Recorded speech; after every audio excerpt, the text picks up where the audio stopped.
The hidden role of male slaves in the Roman Empire. It was not carved into marble or named in any scroll. No poet sang of his beauty, and no historian recalled his pain. But he was there, always there. In the shadows of Rome's greatest villas, standing quietly behind velvet curtains. He poured wine, lit lamps, waited by bedsides. Not a warrior, not a senator, not even a citizen. He was a slave, not for labor, but for presence. Chosen for silence, kept for obedience. Taught never to age, never to speak, never to be noticed. While Rome conquered the world, he stood behind its emperors, groomed, quiet, invisible. And when he grew older, he disappeared. This is not the story of a hero. It's the story of a man who was used, then erased. A shadow behind the power. A whisper inside the empire.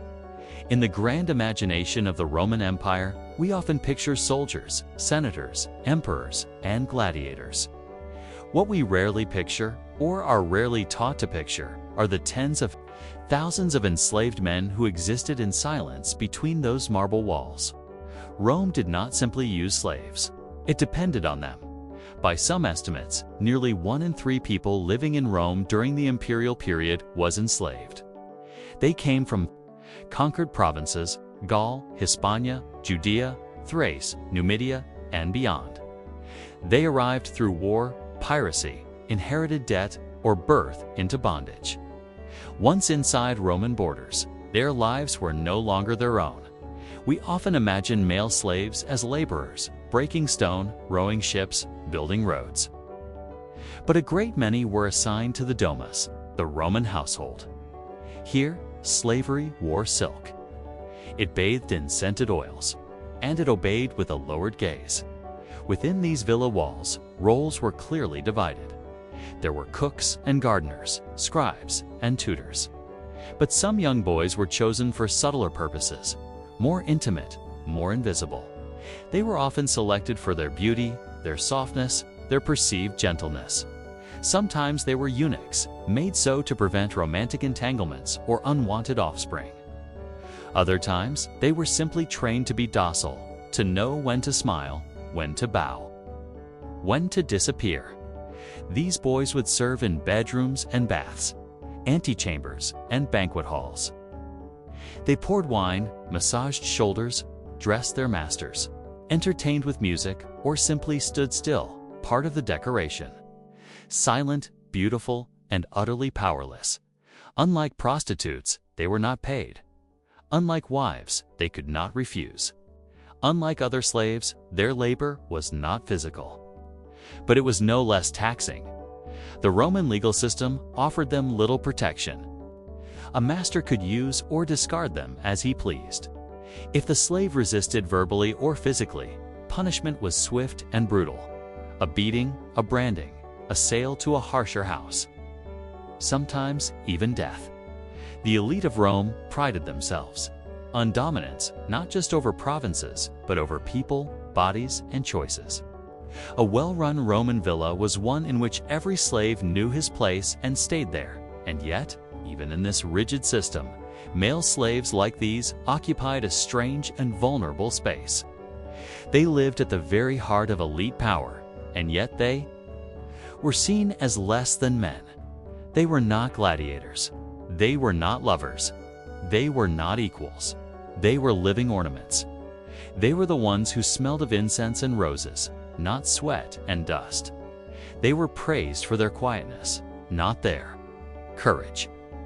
They were punished for wrinkles, for scars, for speaking out of turn. As they aged, their value diminished. A wrinkle, a change in voice, or the loss of boyish softness could spell the end of their usefulness. Some were resold, sent to labor camps, or given away. Others simply vanished, replaced by someone younger, someone quieter, someone less human in the eyes of their masters. There are no grave markers for these men, no records of where they ended up. They were commodities, names on ledgers. Then, scratches through those names when they were no longer wanted. Yet, without them, the illusion of Roman elegance would have cracked. The carefully curated evenings, the golden feasts, the polished marble floors. All of it rested on the backs of men who were trained not to leave footprints. These male slaves were not invisible by accident. They were made to be that way. But tonight, we remember them, not as ornaments, but as people. Not as silence, but as story. He would awaken before the sun, not to birdsong, but to the sound of footsteps and hushed commands. The villa was already stirring, lamps refilled, sandals lined up, linen robes shaken free of dust, and like many slaves, assigned to intimate service. He had a particular role to play. First came the bath. He would carry amphorae of warm water into the caldarium, testing the temperature with care. The bronze basins had to be polished, the oils laid out, towels warmed by the brazier. No mistakes, not a single one. The master did not tolerate discomfort or delay. He would pour the water gently over the master's back, dry him without a word, and avert his eyes. This was not modesty. This was training. Later, while the household bustled with scribes and stewards, he would remain close to the private chambers, sometimes holding a lyre, sometimes a tray of fruit, sometimes simply waiting, still, as if part of the furniture meals came with their own duties. He might serve wine at a formal banquet, carefully tilting the amphora without spilling a drop, or kneel quietly beside a reclining guest, eyes lowered, always attentive but never interrupting. When guests laughed, he did not laugh. When they debated politics, he did not speak. He was there, and yet he was not. His appearance was curated. Like a display, clean-shaven, hair carefully arranged, skin softened with oil.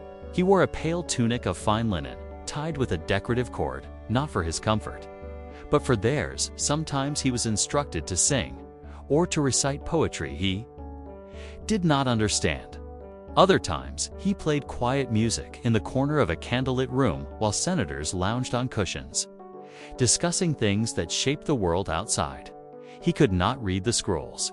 He could not own the coins. He was present in every room, and yet had no place of his own. At night, his duties might continue: to attend to the master before sleep, to remain within reach. There was no privacy for him, not in body, not in mind. He did not choose who touched him. He did not choose who dismissed him. He did not choose. He watched the seasons change through small windows in rooms he didn't own. He watched other boys come into the villa, younger, softer, and knew, without being told, what that meant for him. And still he obeyed. Even in silence, he could be punished. A distracted glance, a wrinkle in the robe, a step out of place, all could bring reprimand. He had seen others whipped for less, sent away, forgotten. And yet, in rare moments of solitude, he may have remembered his name, the place he came from. A lullaby sung by someone who once held him in arms, not in command, but in the world of the Roman elite. Such memories had no value. What mattered was obedience, grace, and fading beauty. This was his daily life, not of toil and labor, but of endurance.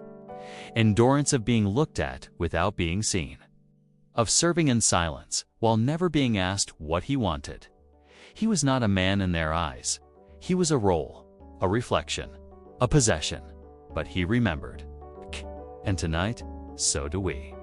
He was not born into silence. Once he had a voice, a family, a name.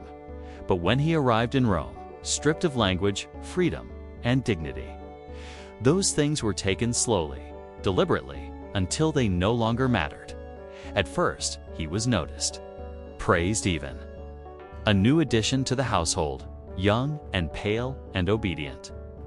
The mistress of the villa admired his hair. The steward nodded in approval when he bowed low without being told.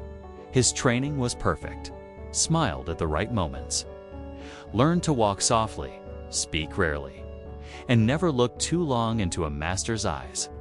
But beauty in Rome was a currency that expired quickly, especially for someone like him. Each year, he watched new boys arrive. Smaller, softer, more pliable. They were given the gentler duties, tending to incense, folding the master's cloak, offering fruit to guests. He began to notice things. The master's glance passed over him more quickly.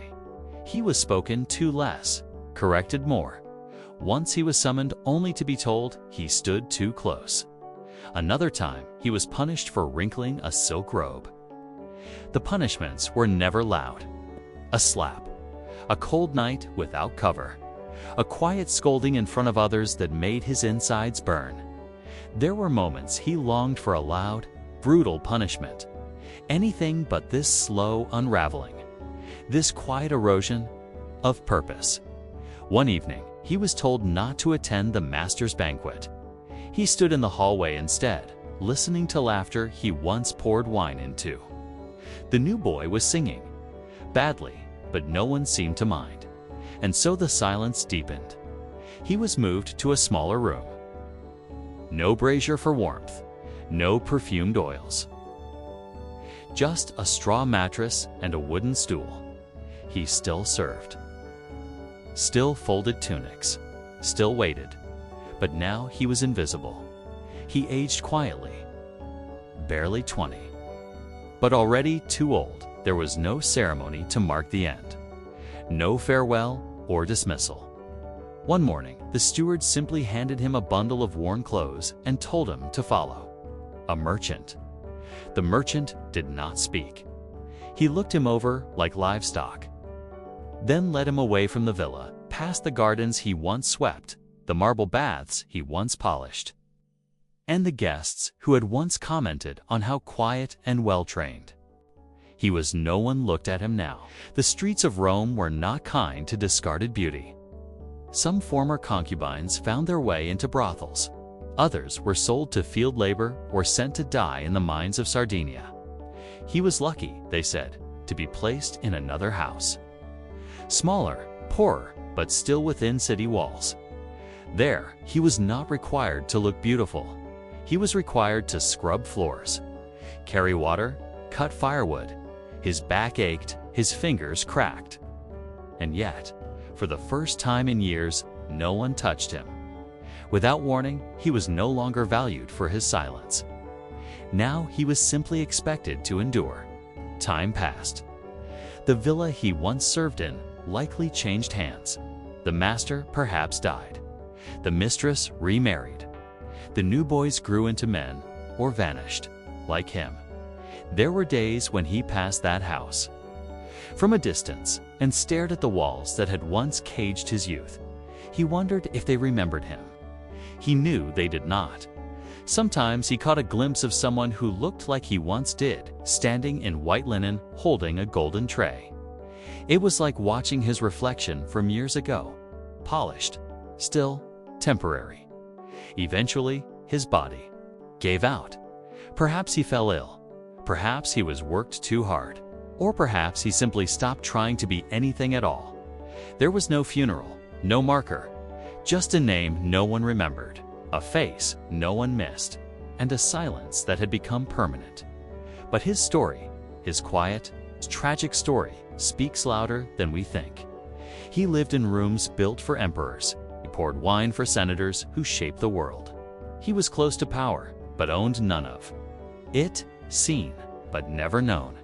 He is not remembered in the triumphal arches, but he is there in the spaces between the columns, in the corners of the mosaics, in the hush of candlelit rooms. The Roman Empire did not rise on the backs of heroes alone. It stood on the silence of men like him. He was never meant to be remembered, not in marble, not in legend, not even in the whispers of time, but he lived. He breathed in the incense of Roman villas. He walked the same stone corridors as emperors barefoot, silent. He stood behind greatness and was treated as less than nothing. He did not win battles. He did not write laws. But he endured. He endured being used, then erased. He endured being beautiful, then discarded. He endured without voice, without name, without legacy. And in that endurance, there was something deeply human, not noble, not triumphant, but true. Because the Roman Empire was not only built by emperors and generals. It was held together by unseen hands, pouring wine, folding robes, waiting in doorways. Tonight, we name the unnamed. We imagine the face history forgot. We sit for a moment with the silence he carried for a lifetime. And in that stillness, we remember him not for what he gave, but for all that was taken.